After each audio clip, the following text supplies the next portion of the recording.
Casablanca, kota terbesar dan terpadat di Maroko. Bagi sebagian besar orang, tempat ini dikenal sebagai salah satu destinasi wisata yang bertaburan akan kemewahan.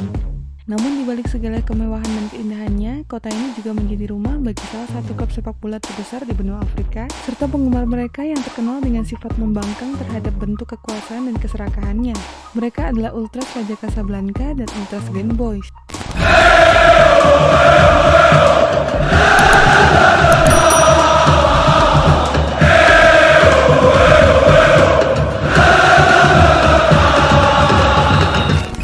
Terbentuk, Raja Casablanca telah membanggakan dirinya sebagai klub rakyat dan telah menjadi detak jantung kota. Mantra ini telah berperan besar dalam mengikat hubungan tim asal kota Casablanca ini dengan para pendukungnya yang diterima secara luas dan menjadikan mereka sebagai salah satu supporter paling bergairah di Afrika.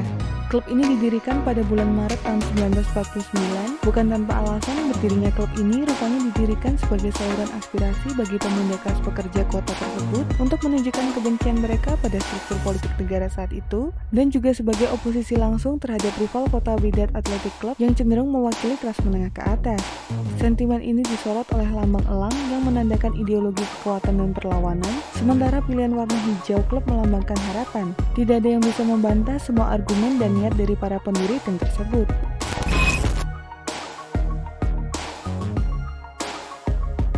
Seperti halnya di banyak wilayah, Raja Casablanca lebih dari sekedar sebuah tim.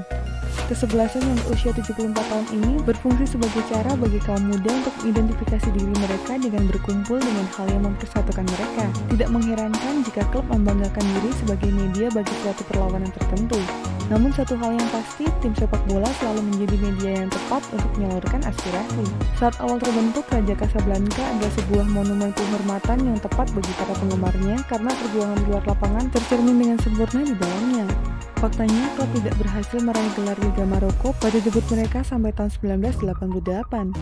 Meskipun menuai hasil yang kurang maksimal, para pendukung tetap setia dan perlahan-lahan dianggap sebagai salah satu kelompok supporter paling terkenal di negara itu. Gairah dan latar belakang yang diagungkan oleh Raja Casablanca rupanya menjadi pemantik dan faktor tersendiri bagi Ultras Raja Casablanca. Ultras di Maroko mulai berkembang sekitar pertengahan 2000-an. Ini ditandai dengan lahirnya Green Boys 2005 yang pertama kali mencuat ke permukaan pada laga Liga Champions Afrika antara Raja Casablanca melawan wakil Tunisia Es Sahel di Casablanca Juni 2005. Sejak saat itulah mereka memproklamirkan diri sebagai penghuni Tribun Selatan Stade Mohammed V. Meskipun dalam perkembangannya mereka akhirnya berbagi tempat dengan dua kelompok lain, yaitu Ultras Eagles 06 dan Dub Sultan 1949 untuk berdampingan menghuni tribun yang dikenal dengan nama Kurva Sukmagana. Dengan ketertarikan yang sangat erat, Stade Mohammed V, stadion sekaligus rumah kedua bagi ribuan warga Casablanca, berubah menjadi kuali yang sangat besar dan dilengkapi dengan gemuruh nyanyian yang lantang, seakan semua itu dapat menembus udara di lautan asap hijau. Ribuan yang melompat dengan semangat di atas tribun, mengenakan warna kebanggaan sebagai panji yang mereka banggakan.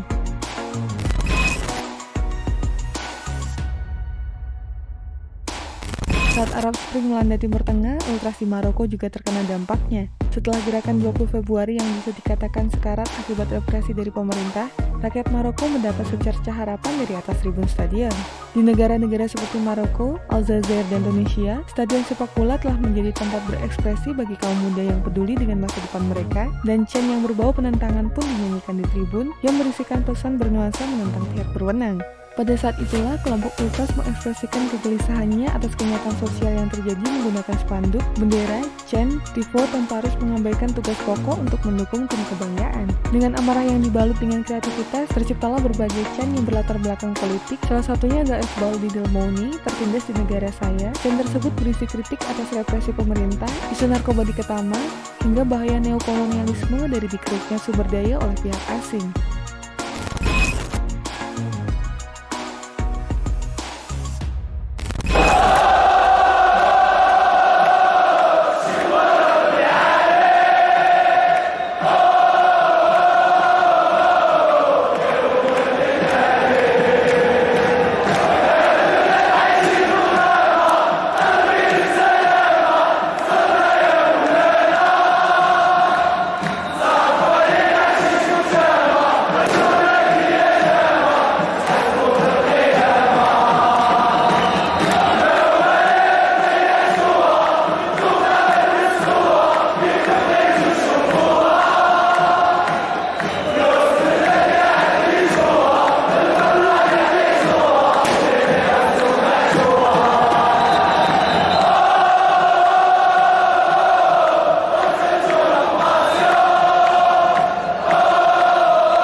Puncak dari gesekan antara Ultras dan pemerintah ini sebenarnya terjadi pada tahun 2016, yaitu ketika dikeluarkannya 0909 Law yang berisi larangan untuk membawa spanduk, bendera, drum, pyro, smoke boom, dan peralatan untuk kepentingan koreografi lainnya ke dalam stadion.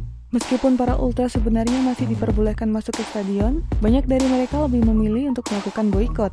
Kebijakan ini seakan menjadi public enemy yang pada akhirnya menyatukan hampir semua Ultras di Maroko. Menurut pakar ilmu politik Abdirrahim Bourkia, Ultras telah menjadi gerakan sosial. Supporterisme di Maroko menjadi tempat ekspresi eksklusi sosial ekonomi kaum muda, kata Bourkia kepada Panak. Ini adalah sarana ekspresi, protes, dan di atas semua kerangka kerja yang benar untuk membangun identitas, menunjukkan keinginan kaum muda untuk dilihat, ada dan diakui dalam masyarakat di mana mereka merasa agak dikecualikan tanpa melalui proses politik. Partai atau asosiasi, lingkungan politik, dan olahraga telah menjadi sensitif terhadap mobilisasi Ultras, setidaknya dari sudut keamanan dan anggota kelompok yang mendefinisikan diri mereka secara sosial sebagai pendukung memanfaatkan kesempatan langka yang tersedia bagi mereka untuk membuat suara mereka didengar. Di luar peran sosial yang sekarang dimainkan para Ultras, daya tarik mereka memiliki dimensi lain seperti yang dijelaskan Bourkia. Dalam waktu 90 menit, mereka mengekspresikan seluruh rentang emosi yang dapat dirasakan seseorang seumur hidup. Kegembiraan, penderitaan, kebencian, kesedihan, kekaguman, ketidakadilan. Secara umum, sepak bola Maroko perlahan menghilang dari radar, terutama karena kegagalan tim nasional mencapai final Piala Dunia FIFA sejak edisi 1998. Keberhasilan klub kelas pekerja Raja Casablanca secara tidak langsung menjaga kredibilitas gairah akan mendukung tim kebanggaan tetap hidup di negara yang penuh carut-marut. Dan itulah informasi mengenai dunia sepak bola dari Epic Football. Jangan lupa untuk like, share, dan subscribe.